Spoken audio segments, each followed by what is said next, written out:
کی تلاوت کرتے ہیں اور سورہ فاتحہ میں آپ پڑھتے ہیں ایاک نعبد و ایاک نستعین، ہم تیری ہی عبادت کرتے ہیں اور تجھی سے مدد چاہتے ہیں، ہم تیری ہی عبادت کرتے ہیں اور تجھی سے مدد چاہتے ہیں۔ آواز یہی چھوڑ دینا، ٹھیک ہے؟ ہم تیری ہی عبادت کرتے ہیں اور تجھی سے مدد چاہتے ہیں۔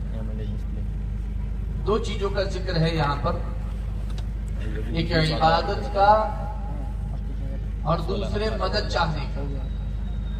سورہ فاتحہ کے اندر ہر روز اللہ کی بارگاہ میں کھڑے ہو کر کے، خانہ خدا میں کھڑے ہو کر کے، بارگاہ الہی میں حاضر ہو کر کے، ہاتھوں کو باندھ کر، نگاہوں کو جھکا کر آپ وہاں کھڑے ہوتے ہیں اور ہر روز کہتے ہیں ہم تیری ہی عبادت کرتے ہیں اور تجھی سے مدد چاہتے ہیں۔ لیکن سوال یہاں پر یہ پیدا ہوتا ہے کہ ہم جو عبادت کرتے ہیں کیا ہمیں اس کا طریقہ معلوم ہے؟ ہم جو مدد چاہتے ہیں کیا ہمیں مدد چاہنے کا طریقہ معلوم ہے؟ کہ عبادت کیسے کرنی ہے اور مدد کیسے چاہنی ہے؟ اگر آپ اس کی حقیقت میں جائیں تو باقی عبادتیں تو آپ رہنے دیجئے، ایک وہ عبادت جو ہر روز آپ کرتے ہیں یعنی نماز، اگر آپ اس کی حقیقت بھی معلوم کریں تو خصوصاً ہندوستانی مسلمانوں کی حالت یہ ہے جو کہ ہم نے خود دیکھی ہے، باقی جگہ کی ہم بات نہیں کرتے کیونکہ یہاں کے مسلمانوں کی حالت ہم نے خود دیکھی ہے کہ وہ جو نماز پڑھتے ہیں نا اس کے بارے میں بھی وہ گارنٹی سے یہ نہیں کہہ سکتے کہ یہ نماز میں سیکھ کر کے پڑھ رہا ہوں یا دیکھ کر کے پڑھ رہا ہوں۔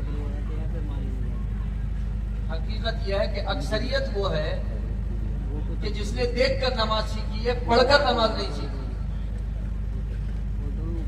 آپ چاہیں تو مجھے بتانے کی ضرورت نہیں ہے، خود ایک مرتبہ اپنے اندر جھانک کر کے دیکھ سکتے ہیں، سب کے اندر سے یہ آواز آ جائے گی کہ ہاں ہم 10 سال کے تھے، 12 سال کے تھے، 8 سال کے تھے، 14 سال کے تھے، ہم مسجد جایا کرتے تھے یا گھر میں کسی کو نماز پڑھتے ہوئے دیکھا کرتے تھے تو ہم نے دیکھا تھا کہ ظہر کی نماز میں وہ کتنی رکعت پڑھتے ہیں، عصر میں کتنی پڑھتے ہیں، مغرب میں کتنی پڑھتے ہیں، عشاء میں کتنی پڑھتے ہیں، اور فجر تو خیر 18-19 سال تک دیکھی نہیں کہ کیسے پڑھتے ہیں، ٹھیک ہے؟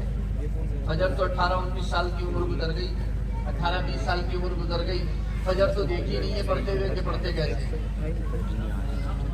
نہیں، میں حقیقت بات کر رہا ہوں، آپ میری اس بات کو چاہے قبول کریں یا نہ کریں، مگر آپ جب گراؤنڈ لیول پہ جائیں گے تو آپ کو یہ حقیقت بالکل واضح ہو جائے گی کہ 18-19-20 سال تک کی عمر کے بچوں کو یہ نہیں پتا ہوتا ہے کہ فجر کی نماز کیسے پڑھنی ہے، کیونکہ فجر کی نماز میں تو وہ کبھی پہنچی ہی نہیں ہے۔ تو انہوں نے جو نماز سیکھی ہے دیکھ کر کے، وہ ظہر سیکھ لی ہے، عصر سیکھ لی ہے، زیادہ سے زیادہ مغرب سیکھ لی ہے، ٹھیک ہے، اور عشاء کی نماز میں اگر پہنچ گئے تو وہ سیکھ لی ہے۔ اور جو بزرگ ہیں انہوں نے بھی جتنی نمازیں سیکھی ہیں وہ دیکھ کر کے سیکھی ہیں۔ اب آپ یہ بھی کہہ سکتے ہیں کہ فیضان میاں کہیں یہ ہمارے اوپر الزام تو نہیں ہے، آپ اتنی بڑی بات کہہ رہے ہیں، تو میں کہوں گا نہیں، یہ الزام نہیں ہے، اور یہ اتنی بڑی بات اگر آپ کو لگتی ہے تو یہ حقیقت بھی ہے، اس لیے کہ عوام میں سے اکثریت وہ ہے 99.99% 9.9 وہ ہے اکثریت کہ جسے یہ نہیں پتا ہے کہ نماز میں کون سی غلطی ہونے سے نماز فاسد ہو جاتی ہے، باطل ہو جاتی ہے، اور کون سی غلطی ہونے پر سجدہ سہو واجب ہو جاتا ہے، کب نماز کا اعادہ کرنا ہوتا ہے، کب کیا کرنا ہوتا ہے۔ اکثریت کو نہیں پتا، حتیٰ کہ یہ بھی نہیں پتا کہ اگر آپ امام کے پیچھے کھڑے ہیں اور امام کو اگر رکعت امام بھول جاتا ہے یا تشہد میں بیٹھنا بھول جاتا ہے تو اس وقت آپ کو لقمہ کیسے دینا ہے، آپ کو بتانا کیسے ہے، تنبیہ کیسے کرنی ہے۔ صلی اللہ اکبر شکل میں بنا الٹی سیدھی، ٹھیک ہے، کہ حدیث میں یہ ہے کہ آپ سبحان اللہ کہیں، چھپ رہے، لیکن مسوڑہ بازی کر رہا ہے یہاں پہ۔ اللہ اکبر کہتے ہوئے کسی کو سن لیا تھا کہ اگر امام بھول جائے تو پیچھے سے اللہ اکبر کہہ دینا چاہیے. تو وہی کہہ دیا, وہی یاد تھا. اور اکثریت کی حالت یہ ہوتی ہے کہ ڈر کے مارے وہ اللہ اکبر بھی نہیں کہتے, کہیں ایسا نہ ہو کہ پوری مسجد ہم کو ہی چپٹ جائے بعد میں, کیونکہ انہیں کنفرم بھی نہیں ہوتا کہ غلطی ہوئی بھی ہے کہ نہیں ہوئی ہے, کہ مجھے تو غلط نہیں لگ رہا ہے. وہ اسی چکر میں رہ جاتے ہیں. اور ماشاءاللہ کچھ حضرات وہ ہوتے ہیں کہ نماز تراویح میں اگر وہ دیکھتے ہیں کہ غلطی ہوئی ہے تو 2 رکعت اور پھر آدھا 12, تو یہ سوچ کر کے تو ان کے تصور سے ہی نکل جاتا ہے یہ بتانا کہ تم نے غلطی کر دی ہے, کیونکہ 20 کے بجائے 22 رکعت پڑھنا پڑتا ہے اور اس میں آدھا 12 بھی بڑھ جائے گا. اس لیے وہ کہتے ہیں بھیا وہ خاموش رہو, ٹھیک ہے, جیسی ہو رہی ہے بس ہونے دو, ٹھیک ہے. برابر والے کو نہیں مار کے بولتے ہیں تم زیادہ مت کرو, تمہیں معلوم ہے کیسی پڑی ہے, تم وہی بیٹھے رہو بس. تو وہ بیچارہ خاموش بیٹھ جاتا ہے خاموشی کے ساتھ. زیادہ بولتے میں دیکھا تو غصہ کر دیا اس نے, ٹھیک ہے. تو یہ حالت ہے. میں آپ کو حقیقت بول رہا ہوں, ٹھیک ہے. دیکھو اس کی میں آپ کو ایک اور ایگزامپل دیتا ہوں. اگر آپ کو اب بھی لگے کہ فیضان بھی ہے یہ جو کہہ رہے ہیں کہ نماز دیکھ کے سیکھی ہے پڑھ کے نہیں سیکھی ہے, تو ہو سکتا ہے آپ کو لگے کہ نہیں یہ غلط ہے, تو میں اس کو اور زیادہ تاکید کر دیتا ہوں. دیکھو آپ میں سے اکثریت, مسلمانوں میں سے اکثریت, ہم سب میں سے اکثریت ان مسلمانوں کی ہے جن کو اللہ اکبر کہنے سے لے کر کے اور السلام علیکم ورحمۃ اللہ کہنے تک نماز کا پورا مطلب نہیں پتا ہوتا کہ مطلب کیا ہے نماز کا. دیکھو آپ عشاء کی نماز پڑھتے ہوئے کتنے سال ہو گئے, لیکن جو دعائیں قنوت آپ پڑھتے ہو کیا اس کی ٹرانسلیشن آپ کو معلوم ہے؟ کیا اس کا ترجمہ آپ کو معلوم ہے؟ نہیں معلوم ہے نا آپ کو. نہیں, اکثریت تو ایسی ہے جنہیں دعائیں قنوت آج بھی نہیں آتی ہے. وہ جا کر یہ پوچھتے ہیں حضرت اس کے بدلے میں کوئی چل جائے گی نہیں چل جائے گی دعا, وہ بتائیے. اس کے بدلے میں کوئی دعا ہو تو وہ بتا دیجیے, وہ چلا لیں گے, وہ سیدھے کام چل جائے گا. اور اکثریت کی حالت میں بتاتا ہوں آپ کو. 4 قل اکثر کو یاد ہوتے ہیں, لیکن ایک طبقہ وہ بھی ہے جسے ایک قل اللہ احد کے سوا دوسرا کوئی قل ہی یاد نہیں ہے. میں آپ کو حقیقت بتا رہا ہوں میں آپ کو. اور نماز چونکہ آپ نے سیکھی نہیں ہے, دیکھ کر کے ایسی پڑھنا شروع کر دی ہے, اسی لیے آپ میں سے بھگیرے باشرہ لوگ موجود رہتے ہیں. مگر اگر امام صاحب مسجد میں موجود نہیں ہے تو کسی کی ہمت مصلے پہ چڑھنے کی نہیں ہوتی, کیونکہ وہ یہ تو سوچتا ہے میں نماز پڑھا دوں گا, لیکن جب وہ یہ سوچتا ہے کہ خدا نہ کرے کوئی غلطی ہو گئی تو کیا کروں گا, تو وہی پیچھے ہو جاتا کہ نہیں بھائی بس نہیں ٹھیک ہے, اپنی اپنی پڑھ لو. اعلان ہو جاتا ہے بھائی اپنی اپنی پڑھ لو, امام صاحب نہیں ہے آج. جبکہ ہونا کیا تھا, جو باشر آدمی تھا وہ فوراً آگے جاتا کہ میں پڑھاتا ہوں, آگے آپ لوگ گر گئی ہے میں پڑھاتا ہوں, ختم بات ہو گئی بات. عوام میں سے پبلک میں سے ایسا کون سا بندہ ہے جو باشرہ ہو, سنی صحیح العقیدہ ہو, اور جمعے کے دن وہ یہ کہہ سکے کہ راؤ میں خطبہ دیکھ کے پڑھ دوں گا اور میں نماز پڑھا دوں گا جمعے کی, چلو آ جاؤ. امام صاحب نے یہ کوئی پریشانی کی بات نہیں. کون ہے بتاؤ, سوچو نا. آپ کو سوچنے کے لیے جمع فکر ہے. میں نے کیا بولا آپ کو کہ ہم عبادت تو کرتے ہیں, لیکن وہ جو عبادت کرتے ہیں نا وہ دیکھ دیکھ کے ہم نے سیکھی ہے. اچھا, روزہ کن باتوں سے روزہ خراب ہو جائے گا, کن باتوں سے روزہ فاسد ہو جائے گا, کن باتوں سے روزہ مکروہ ہو جائے گا, ٹھیک ہے, وہ بھی ہم کو نہیں پتا ہے. زکوٰۃ کتنے % نکالنی ہے, کون سا مال ہے جس پر زکوٰۃ ہے. زکوٰۃ کا نام تو بہت سن رکھا ہے, اور کہیں نہ کہیں یہ بھی معلوم ہے کہ وہ 2.5% ہے, لیکن کس مال پہ زکوٰۃ نکالی جائے گی وہ مسلمانوں کو نہیں پتا ہے. حج جس نے کیا نہیں ہے اسے آج تک نہیں پتا ہے کہ حج کہتے کسے, اور جو کر کے بھی آیا ہے نا وہ بھی پیچھے ہو لیا تھا طواف میں اور صفا اور مروا پہ. بھیا یہ حضرت ٹوپی والے دکھائی دے رہے ہیں, انہی کے پیچھے ہو لو, جیسے یہ کر رہے ہیں ویسے شروع کر دو. زیادہ چکر میں پڑنے کی ضرورت نہیں ہے, ٹھیک ہے. ایک اسٹیپ وہاں جا کر کے پوچھ کے کرتے ہیں, اور پھر ایک 2 قربانی اپنے اوپر لازم کر لیتے ہیں, اپنے اوپر لازم کر کے آ جاتے ہیں. پھر وہاں سے بیٹھ کے فون کرتے رہتے ہیں, حضرت ایسا ہو گیا, حضرت ایسا ہو گیا, حضرت ایسا ہو گیا, حضرت ایسا ہو گیا. میرے پیارے بھائی, 1 سال پہلے درخواست لکھی آپ نے بھری تھی, حج کے لیے درخواست لگائی تھی, 1 سال میں آپ نے کرا کیا؟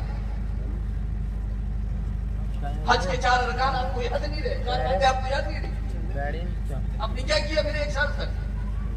چلیے پوری زندگی آپ نے نہیں سیکھا تھا کہ حج کیا ہے, کسے کہتے ہیں. کم سے کم 1 سال ہو گیا درخواست لگائے ہوئے, 1 سال میں تو آپ سیکھ لیتے کہ حج کسے کہتے ہیں.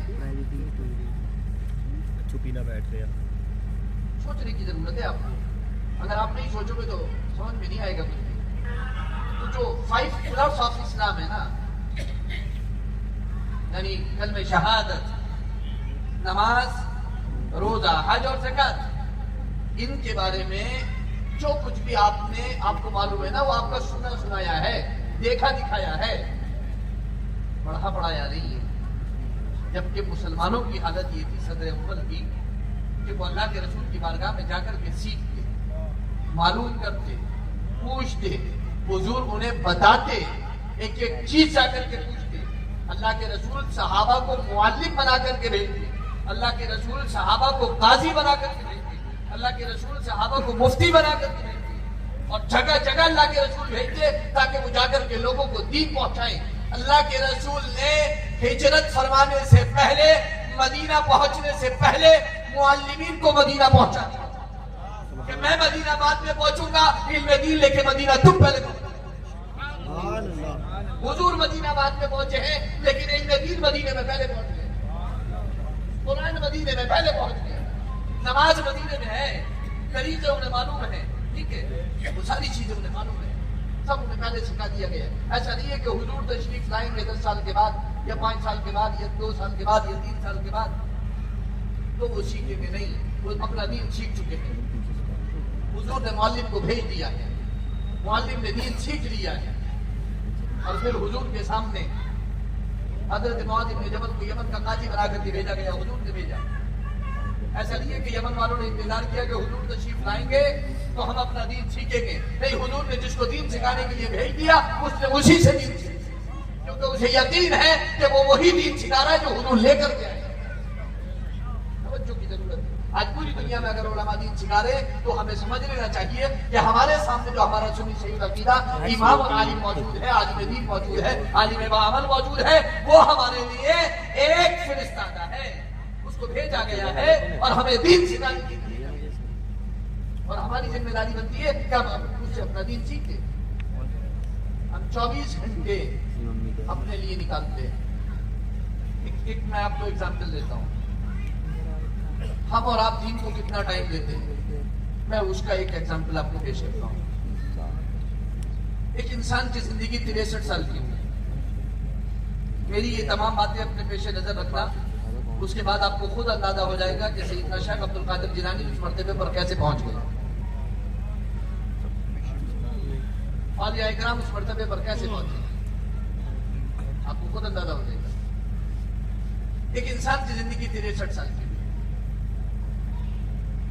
63 سال ہمارے نبی جناب محمد رسول اللہ صلی اللہ علیہ وسلم کی عمر مبارک ہے. 63 سال کی زندگی ہوئی ایک انسان کی. اس 63 سال کی زندگی میں اس نے پایا کیا اور کھویا کیا.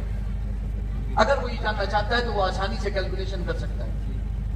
مثلا 63 سال کی زندگی ہوئی تو جو آپ کے سونے کا ٹائم ہے نا، نارمل اسکیل جو ہے نا سونے کا آپ کا نیند کا، وہ ہے 8 گھنٹہ. اگر آپ صحیح طریقے سے جو حکماں کے، ڈاکٹرز کے، طبیب کے جو انسٹرکشن ہے، جو ان کے احکامات ہیں اس کے مطابق، یا جو اور آداب ہیں نیند کے اور صحت کے، آپ اس میں جائیں گے تو آپ کو پتہ چل جائے گا کہ 8 گھنٹے کی نیند ایک صحت مند آدمی کی نیند ہے، جس کو اپنی صحت اچھی رکھنی ہے. سال اور زیادہ سے زیادہ 15 اور امام اعظم کے فتوے کے مطابق 18 سال معلوم ہونے کی عمر. تو آپ 12 سال لے لیجئے، کیونکہ اس کی شروع ہو رہی ہے اس کی لاسٹ میں. لڑکی کی لاسٹ سے بالغ ہونے کی عمر اور لڑکے کی شروع ہو رہی ہے. 12 سال لے لیجئے آپ. 12 سال بالغ ہونے میں لگ گئے تو ان 12 سال میں تو کوئی سجدہ کیا نہیں ہے. مکلف والا، کوئی مکلف والی تو عبادت کی نہیں ہے. تو 8 گھنٹے ڈیوٹی کرنے کی وجہ سے 21 سال کمانے میں، 8 گھنٹے سونے کی وجہ سے 21 سال سونے میں، 42 سال. 42 سال میں کوئی ایک عبادت نہیں کی، صرف سوئے ہے اور کمایا ہے. اور 12 سال بالغ ہونے میں لگے. 42 اور 12 54 سال. 54 سال کی زندگی میں کوئی عبادت کی ہو تو بتا دو. بچے کتنے ہیں 9 سال میرے سیٹ میں.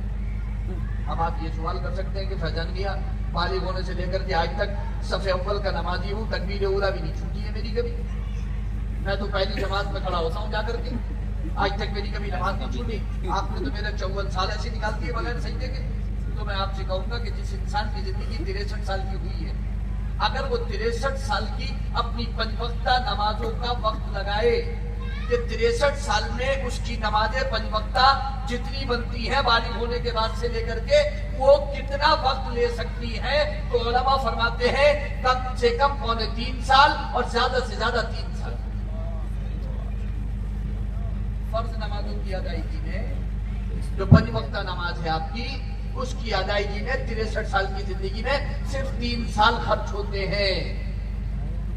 یہاں سے ایک سوال ذہن میں ابھرتا ہے کہ 63 سال میں سے صرف 3 سال ہم سے مانگے گا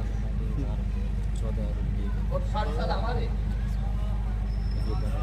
60 سال ہمارے اور 3 سال اللہ کی بارگاہ میں کھڑے ہو کر کے مانگنے کے لیے. اور ان 3 سال میں اتنا مانگ لیا کہ 60 سال کو کافی ہو گیا.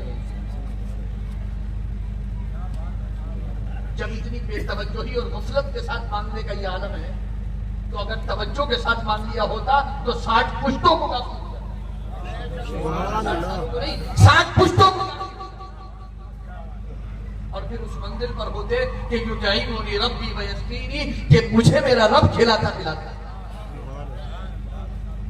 اس منزل پہ ہوتے کہ آپ کا رب آپ کو کھلاتا پلاتا، پھر آپ کو رزق کی تمنا اور خواہش نہیں رہتی. پھر آپ اس منزل پہ ہوتے. اگر 3 سال پوری ایمانداری کے ساتھ مسلح پر کھڑے ہو کر کے دے دیے ہوتے تو خدا کی قسم رزق کی تنگی نہیں رہتی.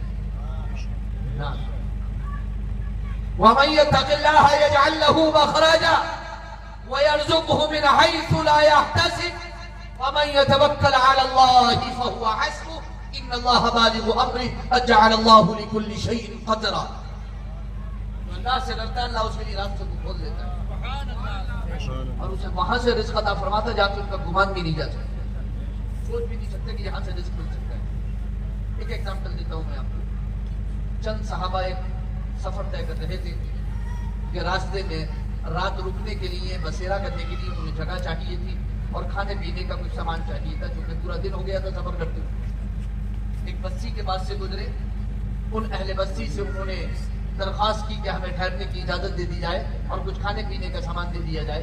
اہل بستی نے انکار کر دیا کہ نہ ٹھہرنے کی اجازت ہے، نہ بستی میں داخل ہونے کی اجازت ہے اور نہ ہی کوئی کھانے پینے کا سامان. انہوں نے درخواست کی، انہوں نے منظور نہیں کی.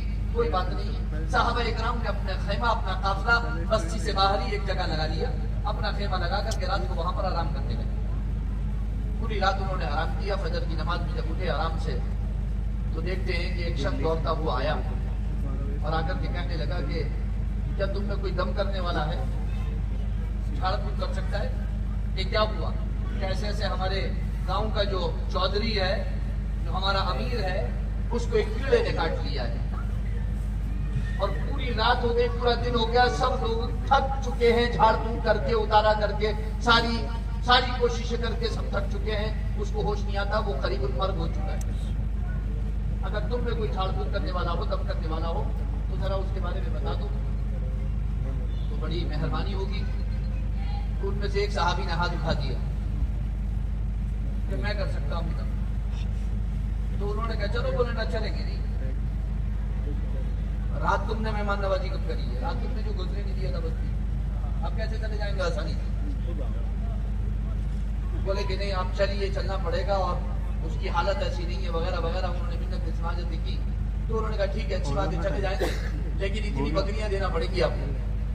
اتنی بکریاں آپ کو، کچھ بکریاں دینا پڑے گی جب تو ہم جائیں گے. اور اگر آپ نہیں دیں گے، رات انہوں نے مہمان نوازی نہیں کی تھی، کھانے کو کچھ نہیں لیا تھا، اللہ نے صبح انتظام فرما دیا. وہ اللہ پہ بھروسہ کر کے لیٹ گئے تھے آرام سے.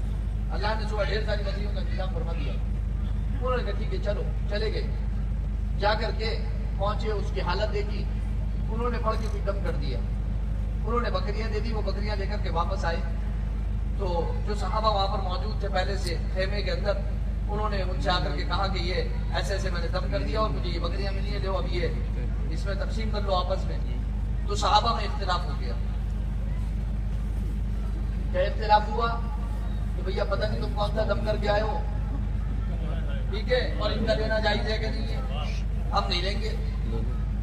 ہم ہوتے تو کہتے ہیں بھیا دیر مت کرو، یہ والی میری ہے، یہ والی میری ہے، یہ والی میری ہے، اور جھگڑے ہو جاتے، سب سے اچھی والی میری ہے۔